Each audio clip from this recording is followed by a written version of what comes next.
Long ago, 5 men set out from their own paths to achieve their own destinies. Now they are brothers, united under one cause. Alone they are strong, together they are unbreakable. They are bonded by metal. And welcome back to Bonded by Metal. And we've got a panel video again. Disciple and I here have just been kind of holding the fort down, him doing some reviews, me talking about the new Megadeth album Farewell Tour, the New Testament song, Hell's Heroes. He's been reviewing Pantera Mars, the Ghost tours. And now we've got a panel here. We got that 70s rock band back with us. We got Pyridus with us too. And today we're going to talk about what makes the first two Iron Maiden albums so great. I am very excited to talk about this because this is such a great idea. And it's one of those things where it's like, wow, that's it. I hate that we can't have Pope for this one because this is a Pope idea.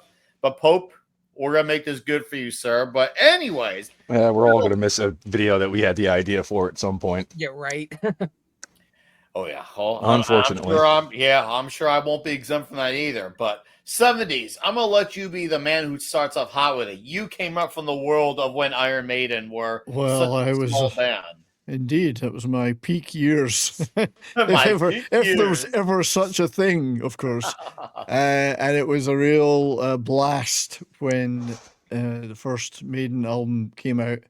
I mean, they had some demo stuff before, but I would say that you had the perfect mixture of what at the time was the punk aggression and energy, but with the technical precision and the complexity of metal and rock, classic rock, layered on. So it wasn't that they sounded like a punk band. They had some of that aggression and energy, but they still wanted to capture the technical precision of what up to that time you probably could have called classic metal, although you had obviously your Priests and Motorheads doing stuff at the time. But you look back at your progressive bands like Deep Purple and the like, taking a less of a slower approach, more of a speedy approach. Nice. So very important albums because they were, metal kind of, other than your Priests and Motorheads, had kind of had a bit of an up and down, but Iron Maiden brought energy back to the field, as it were. And these two albums are gritty, raw, but also fast, precise, great twin guitars. Mm-hmm. Love Paul Di'Anno's vocals on these. It's raw aggression and energy. So extremely important albums. The first album was a real breath of fresh air. It was a blast. It shone with energy, and it gave metal a real shot in the arm. Nice. That's great to hear that story from someone who was there then, because I came up from the time where I heard the Dickinson stuff first, but eventually I'm like curious. I'm like, ooh, what's these other albums? And I didn't know that Dickinson didn't initially sing them. I just saw them as, these are killer covers. I got listening to these, and I was like, oh, this sounds different. I mean, something's different about Bruce's vocals until I actually, go through the liner notes. I'm like, oh, Indeed. this isn't Bruce Dickinson singing. He was still with Samson at the time, yes. Yeah. Who I saw live. Oh, nice. Dude, that's club, easy. That was a good one. But yeah, they had, I like the fact that they had the energy, but they also attempted to continue what we'd call, unlike punk, they continued the rock and metal tradition of musicality on top of that. So it was taking the energy, but doing something more respectable with it. I agree. I would agree. But yeah, so it threw me off the first. But then I'm like, you know what? Okay, I think this is just an adjustment. And then I got used to it. And it started growing on me. And I like the first Iron Maiden album, but it became true like love, like Eternal Romance, with killers for me. What that was like, oh man. Well, I think what a scorcher a Killers freaking having Martin Birch producing made a big difference. The first album's produced by Will Malone, who Yeah. quite rightly, because he wasn't really a rock or He's a metal guy, let the guitarist, too. band sound like they sounded live a lot of Uh-huh. the time. Second album was much more polished, but still without losing the aggression. But you've got even on the first album, you've got classics, Running Free, Phantom of the Opera, Prowler. There's some real kick-ass classics to this day on that first album. So, second album though really cemented their style, as often second albums do, but without a loss of quality that some bands have in the second album. I mean, Oh, for Murders in me, the it Rue only Morgue, Wrathchild, Genghis Khan, stuff Oh, like dude, yeah, what an instrumental. I love Genghis Khan. Yeah, that. it's tough for me. My favorite songs on Killers are probably either the title track or I think it's Another Life is the fourth song. Yeah. Those would be my favorite songs. And of course, we had a change of guitarists as well. This time we had Adrian Smith Adrian debuting Smith, yeah. on Killers, replacing Dennis Stratton. We have, Yeah. of course, Clyde Burr, Steve Harris, and Dave Murray and Paul Diano continuing their roles. But yeah, Killers was like it solidified True Love, and that's when I became all in on Paul Diano's vocals as well. But I got a man who's waiting patiently, named the Disciple of Rock. Sir, what do you love about Iron Maiden, Killers, both, yada yada? Oh, well, controversial. I like Iron Maiden better. I just think it's a really good State of Intent album for Iron Maiden as a whole. But ironically enough, I loved it the first time I heard it. It was actually before I really got into metal. I heard it for the first time, and I immediately am like, holy cow, no, this is fantastic. I was hearing things like Prowler, Phantom of the Opera, Charlotte the Harlot, and I'm like, no, this stuff is great. I don't know why people don't talk about this stuff. This stuff is good. But you have, I mean, even Killers, which is just, again, just an unbelievable album. And it's, it's hard to, I'm trying to formulate a thought with this, but it is a very, very, very, very punky kind of era of Iron Maiden. And I think another thing, no one talks about how good Paul Diano's voice is in Killers. I will argue his voice is better than Bruce Dickinson ever was. Tell me, he didn't just say that. Well, I to this day know people who prefer his voice. I was gonna say maybe you don't know people, but I know them. They are. There are people who like them, like both. Some who like Paul Diano more. Have I met them? Do I know them by name? Do I know a guy who actually picked up Paul Diano from O'Hare Airport and drove him to the venue he was playing to let him know he preferred him over Bruce Dickinson? Yes, no, I know that's very specific. It's because it's true. It happened. So I know them. Trust me when I say I know them. And remember, we're talking 2 states out of 50 in our country alone. 70s obviously came from overseas. They're out there. We'll put that. Yeah. They're out there. And you can even hear it in certain songs like Power Slave, because I was listening to The Duelist from Power Slave, and there's even in some even tracks in like Somewhere in Time. His voice gets very strange sometimes, Bruce Dickinson, where it kind of sounds like he's kind of like cramping on the toilet sometimes, if you know what I'm trying to say. Not that his voice isn't.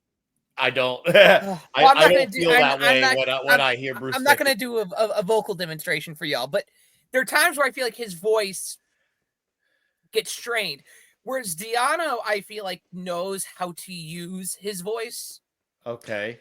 Well, they're very different singers. I mean, Yes. Dickinson's going for the full-throated epic Yes. vocal, the epic Viking,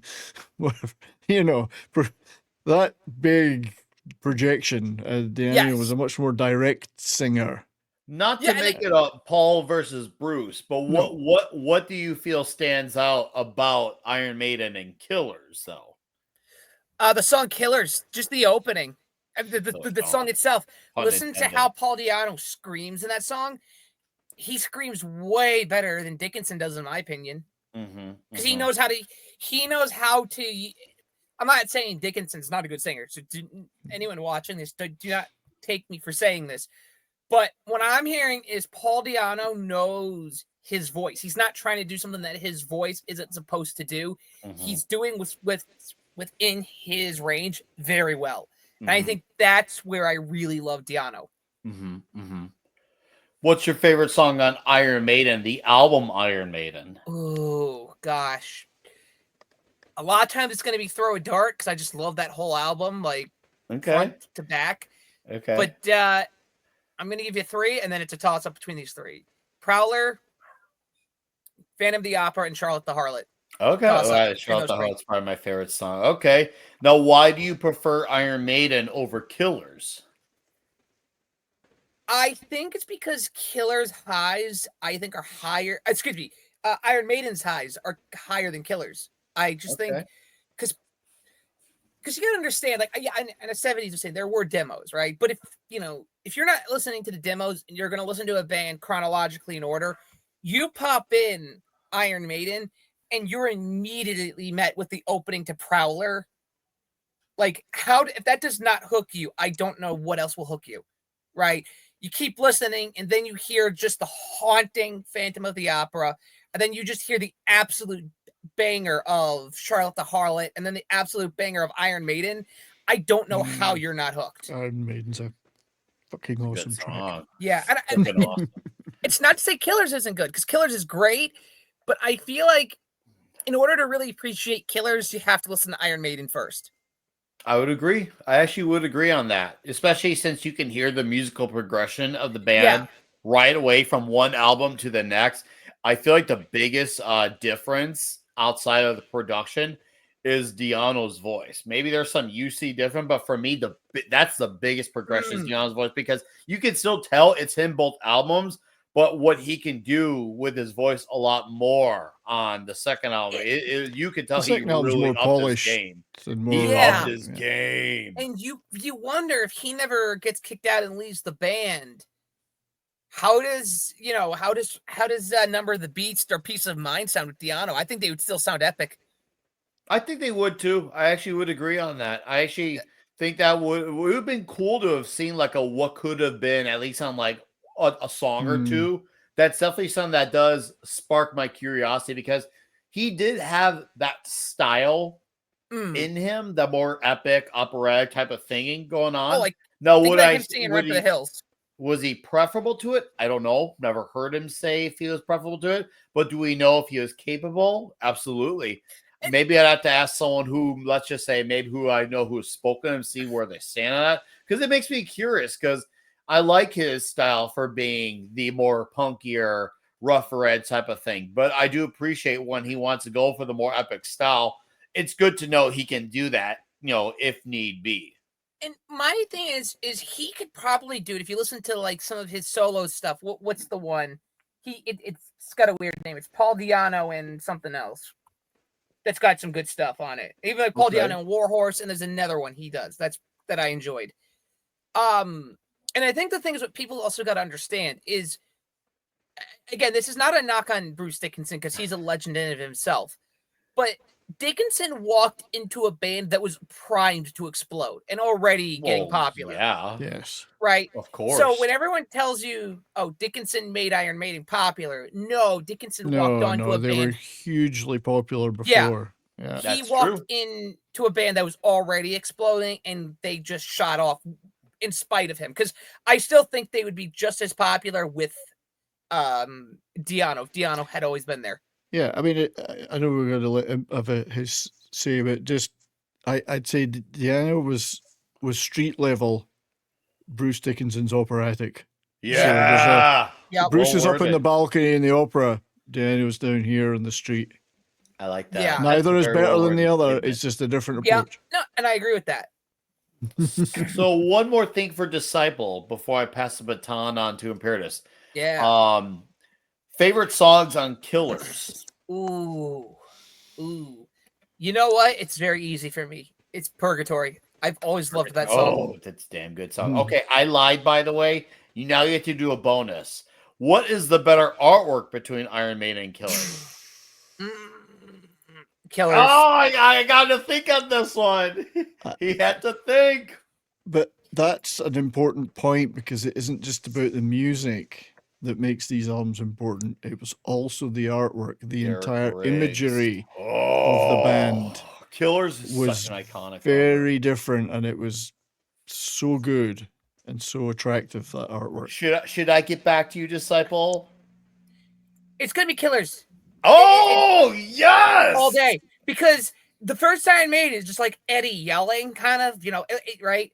The second one's It looks got like him Sarah holding- Jessica Parker. right?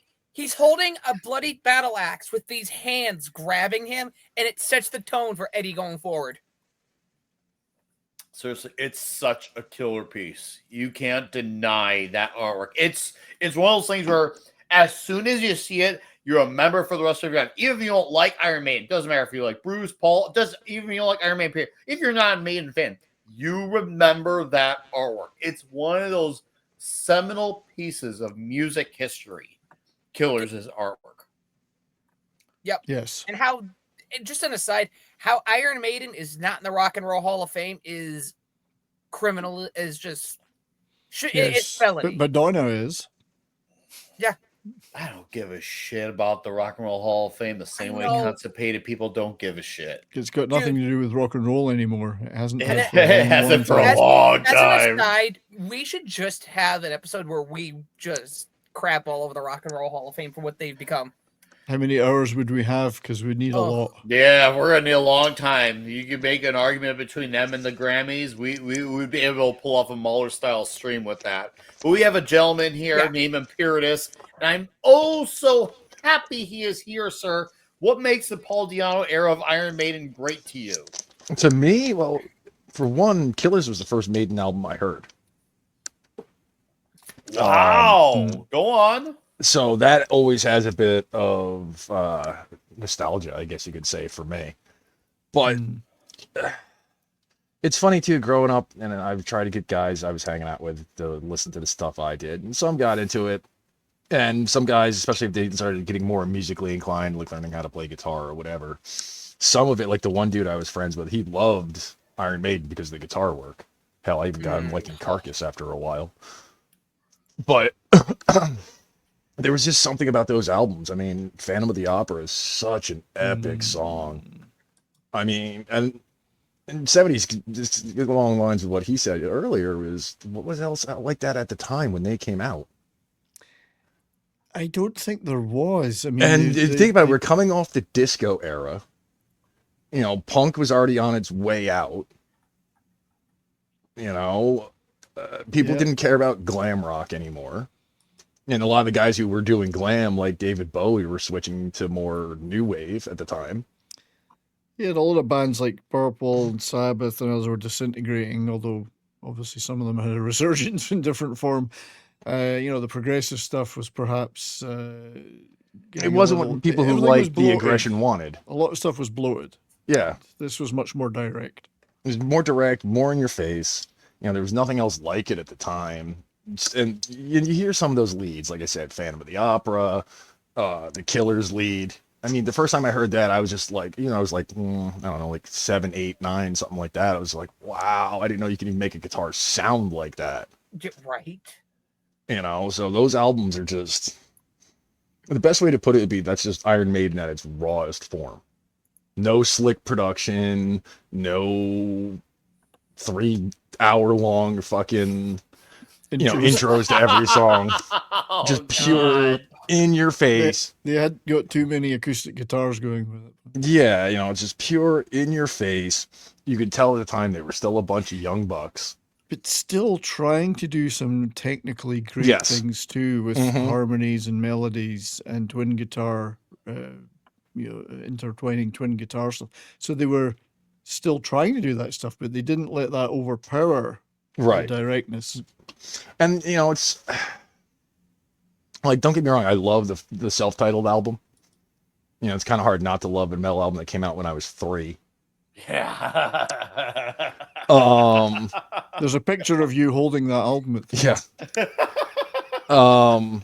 but it's Killers, though, set the mold, in my opinion, for what Iron Maiden was going to do going forward. And metal in general, I think. A lot of it, yeah. Very important album, metal. Oh, 'Cause- huge. The one band that I saw T-shirts for when I was growing up a lot in my area, again, this could be anecdotal, but I don't think it is. Iron Maiden was the one you saw the most. Uh-huh. Followed up by, in my area, again, could be anecdotal, was Megadeth and Slayer. Okay. Mm. And then Metallica was like a fourth, but everybody who liked metal liked Maiden to some degree, whether they were just thought they were okay or were a diehard Maiden head. Yeah. It's just one. Nice. And with those two albums, they just set such a groundwork for different styles. I mean, everybody from you can hear their influence in so many bands these days, and of all genres, from black metal to death metal to thrash to trad to Well, doom. thrash, yeah, power metal, thrash, Mm-hmm. a lot of modern metal, all those. Maiden's debt. one of those bands, regardless of how you feel about their current output, that in my opinion are just like Metallica. They changed metal forever with their first couple records. Yeah. Yeah, they had an enormous influence on what Yeah. came after. Yeah. And like the thing too, what you got like I've always kind of said with Maiden is okay, yeah. Could you argue bands like Grim Reaper are better? Could you argue bands? You could, but you'll fail. You could always try, but you can yeah, argue but- any band is better than anyone could argue any band is better than another band, but I think the proof is in the pudding, as they used to say, that those two albums and then Maiden in general. There are normies who go to see Iron Maiden. Normies. Yeah. It's not a Yeah, disparaging term that go to see Iron Maiden. and That that doesn't mean that's a good or a bad thing, but they know who they are. Yes. So that does mean something, I think. and I think it also means something else. Name another band at the time that sounded like Iron Maiden. No, and that's what I was No saying. one. There was nothing Yeah. else like that at the time. Nothing. Nope. You like again, you like 70s say normies like them, right? Because a normie knows an Iron Maiden song the minute they hear one, right? Because when I was starting to get into this music before I really knew Iron Maiden, I remember I had an MRI. So they asked me, would you like to listen to music? And I'm like, yeah. So I said, I want to play 80s metal music. They're like, okay. And I heard Wasted Years, and this is before I knew really much about Maiden. And I'm here, and I'm like, oh, this is Iron Maiden. I'm like, I can tell right away. Right? So they have that ability. You know them right away. Yeah, and I didn't mean to be. I always sound like I'm being disparaging, but I didn't mean no. it quite in that way. I mean, people who are not normally invested in metal or indeed loud guitars of any kind Yeah. know who Iron Maiden are. Yeah. So that's that speaks to their influence, not necessarily the quality, but the influence. And listen, you could, that could be a whole video in of itself. Is it a good thing if normies like a band, right? Because you could argue, okay, that is a bad thing. On the other hand, you could argue that this has got such mass appeal that even people who could care less about the genre love this thing because it is that good. So it says a lot when normies know these songs. It speaks to the strength of the songs, I think. Yeah. Oh, absolutely. There's a lot of their songs where it's not just like, obviously the most convenient, obvious example would probably be Run to Those, but there are some people, and I mean, I have to emphasize the word some, not many, but some who are like, I guess you could say absolute normies.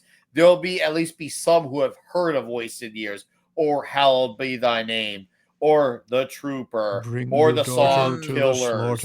Yeah, read your daughter. Even the song Running Free. I've run into the occasional metalhead normie who's heard of Running Free. So it shows you was a they top 10 hit single in Britain. Yeah. There was one of those bands where they had more than one song a normie would know. It was one of those bands where they had several songs that they were defined by. But I will say one problem, and I have met people that do not like the first two albums. Yeah, well, I know And they people hate who them. only like the first two albums. So it happens. It's just how the way the world is. Sometimes you're gonna meet people who like one singer from one era of a band. I know some guys who only like the first album from Anthrax sung by Neil Turbin. I disagree with them. I think it's a great album, but I feel like Joey Belladonna smokes Neil Turbin out of the water. But I just know some guys who are like that. And once again, I like Neil Turbin. I think he's great. I like his stuff in Onslaught. But for me, Joey Belladonna, and I know some guys who also only like John Bush from Anthrax too, aka the '90s era. I've met him. You're gonna always have that. That's just metalheads people are being metalheads, and they're that's not wrong all or, it is. or right. You know. I subscribe a lot to the Diano hate. Is a lot of people who it's just, oh, I heard Bruce Dickinson first. He sang The Trooper and Number of the Beast, so therefore he's the best singer. And it's not actually rooted in opinion, it's just rooted in... No, that is an opinion. That is an opinion, yeah. I should say this. I should reword how I said that. It's Okay. rooted more in... I'd say this, it's not based in... Likely it's more rooted in nostalgia than anything else because those It's were what the they're first tracks they attached to heard. because Yeah. it's what they got into first. You gotta. Well, the thing is, when you get into something, you're coming from a place of impressionability. You're going into something fresh, and then you get attached to it. And when you get attached to it, you start to base everything a little bit by that thing that you know. And then once there's a big change for it, they're going to kind of instinctually, and it's just human instinct, be a little bit less receptive because it's something that's a variation of something that they don't recognize. Human beings are not fond of change. Yes. As much as people want to say otherwise, we as a species do not like change. I think... Go ahead, Disciple. I think where more of my problem is it's fine. I don't care if like you could give me like a legitimate reason. I think I more hate it's when you just brush it off as if, oh, it's bad because it's not the thing I know. That's what I think irritates me more. I can understand that, and I would agree with that. Yeah, I can understand why it throws them off balance. I can absolutely understand that. I mean, it did for me. But once I actually listened, not just heard it, but like actually listened to it and try to understand it, I'm like, oh, okay, hold up. There's something here. I heard it, but I wasn't listening. Now I'm actually listening, and it all eventually started to click. And I also noticed too, a lot of times the people who have given that opinion to me also will reiterate that the modern era Maiden is good. So there is some of that rooted in it. You're always going to have that. I mean, I'm not as wild on that era like you. Me neither. It's but terrible. They are out there. I think what Maiden, these two albums showed is that Maiden could make music that was uncompromisingly metal, but was also accessible to people. Yeah, Yes. hooky, Which is very hard hooky. to do. There's a lot of bands that are uncompromisingly metal or of all the different subgenres, but they're certainly not accessible. This was accessible to lots of people, which it's not every band's cup of tea, but a lot of bands want that. They want as many people as possible to enjoy it. So I like hooks. without compromising. Lots of hooks. I love the bass in these albums. Killer sounds bass. Helped great. redefine the bass in metal. Yeah, I like the bass. I like how it Lead sounds. bass almost. you know. I like, especially for me, like I love hearing like Genghis Khan. I remember when I first heard that, I was like, "Holy dude, that smokes!" Yeah. It is a scorching song, Smoking. and there's no vocals. Obviously, I think it's the only Iron Maiden album that has two instrumentals. Maybe there's one other one for No, I sure. think At that least is- That's the only one that has two. I also believe. the only one. Okay, Yeah, there's other ones that'll have one, but that is the only one that I'm aware of that has two. It's dude. I mean, it's after a so point, good. they just stopped doing it.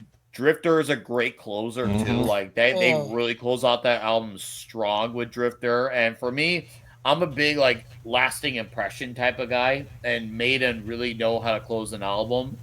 And Drifter is just such a freaking banger of a closer. I love that song. It's so bloody good. Not to get all British on you guys, but it's seriously, it That's- scorches. I don't mean to get all patriotic, but very proud of them for being a You British should band. be proud. A British band. A British band. Well, they would say an English band, but a British band 70s. that actually inspired many people outside of Britain, like your American metal bands that came after many years after. So, and they weren't hair metal. Go ahead, Disciple. Sorry, No, go I ahead. was gonna say that you're proud that they're a British band. Your country invented the genre, my guy. So it's like Not Yeah, just but, Iron you know. Maiden, but you gave us Priest and Sabbath, so you did a lot of good Yeah, for us. and they took it, and there's another band that Iron Maiden taking it forward, taking the Yeah. baton and running with it.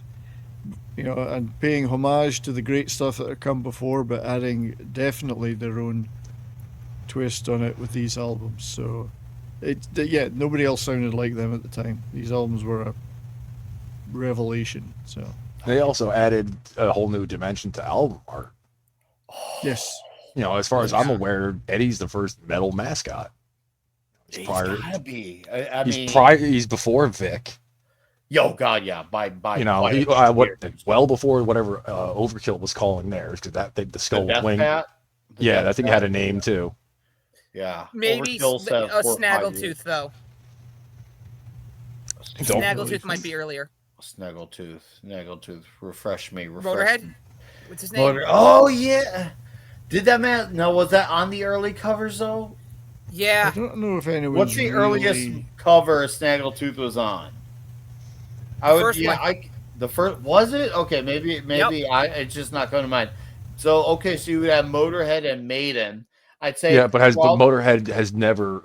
I don't think Iron you- Maiden has always had Eddie on the cover. Yeah, you don't necessarily always associate Motorhead with that. in the That's same- true. That is true. Whereas People see Iron Eddie Maiden- and they know it's Iron Maiden Yeah. Yep, that's if they have that's any the sort of point. education about So music. that's what, yeah, and that's re-emphasizing what I said earlier, but it wasn't just the music; it was a package It was the look. that identified Iron Derek Maiden. Riggs And artwork. it was- You expected Derek Riggs on the yard. You expected Eddie on the cover. You expected to be very memorable looking. It was something that, if I had come up in that time, I would make sure I won on vinyl, because that type of enlarged art on vinyl, that's something you want to hold in your hands, admire all the small detail. That's what she said. Nick, I- I know you like to hold in large things in your hand. Yeah, he does. Sorry, I it's mean, not case in Toxic point- Tuesday. It's bonded by metal. getting like Somewhere in Time, not that we're talking about the album, but like that art on vinyl, so you could look at all the little details in the background, and Yeah. Ironically, my first copies of these albums were on cassette. yeah, same. Oh, that's funny. So yeah, Cool. artwork great. That's great artwork.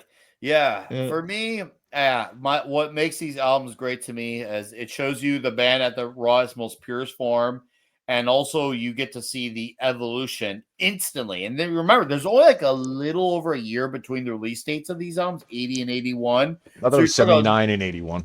Was it 79? I thought it was 80 81. Okay, Yeah, regardless pretty sure of the what first year- album was. I Pretty sure thought- the first album was 79. No, it was April 80. Was Oh, it? Yeah. okay. And then it's Anyways, February 81 for Killers. so regardless, year, 2 years, you hear a very quick musical growth. You can tell these guys were fine-tuning all their abilities, and they translate it onto Killers. And when you hear Killers, you hear a much more mature band right off the bat. Yeah, you Yeah. got more polished. And the thing production. too is at that time they were only probably playing local gigs and not doing tours, so they had plenty of time to just hang out and hone their craft. Gigging and- hard though, I would imagine. yeah, they were probably doing Small. gigs, but they weren't doing like these big tours that they're known for. They got known for after their couple more It albums. gave them the chance to They had a break the world- material in, which was important then. I mean, gigging was a very important thing to the development of a band. Now sometimes it's bypassed now.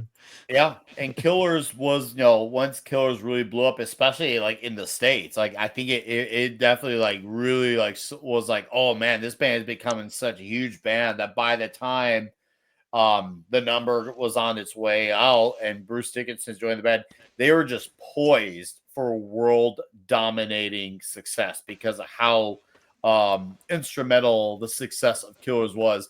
Killers, in a way, was like the ultimate springboard for the success of Yes. Number. Yeah, Ultimate, it straight up was. if you And- listen to those 3 albums in a row, you can just hear the evolution, yes, natural, and it's not a evolution. change; it's an evolution. Yes, I agree. I think they did do a world tour with Paul Diano. They did, but again, they weren't. I would almost guarantee, and I could be wrong, but I can almost guarantee they weren't touring like they got known for during Not like they were after. Power Slave or Oh, Peace of yeah. Mind. Yeah, where and they I'm were not just gonna- they did put out the album, then be on tour for like a year. You know, they probably went and did like a 2-month tour, yeah, which and in the grand scheme of things isn't really. Out of the ordinary. No, I mean, I when I was helping my buddy book shows in my area, we got Warbringer to play a couple times, and one of them was the last show of one of their tours. So they were leaving Lower New York in a van to drive back to California.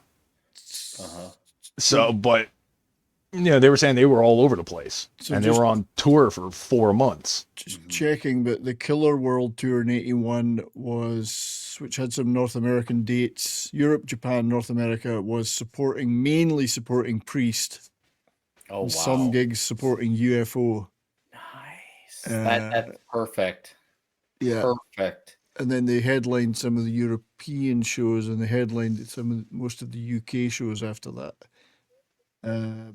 But yeah, the American ones were supporting Priest. I also mainly. wonder when they started incorporating like the stage props, if it was during like this era or that came later when they had. Probably Number, because that's when the dough was starting to really, really, really rake in. And Yeah. at that point, that's when you can start getting wild and ambitious with the spending. I could be wrong, but that's No, that sounds educated about right, guess. because a lot of footage you see from this area, it's like, oh wow, they got something of a light show that you don't really see that often with metal I bands. think they might have had an Eddie though all the time. I They can't might have remember. had something for that, yeah. Maybe not to the extent. They might have had somebody dress up like Eddie instead of like the animatronics and whatnot Yeah, they yeah. use Someone now. dressed up. I think I seem to recall.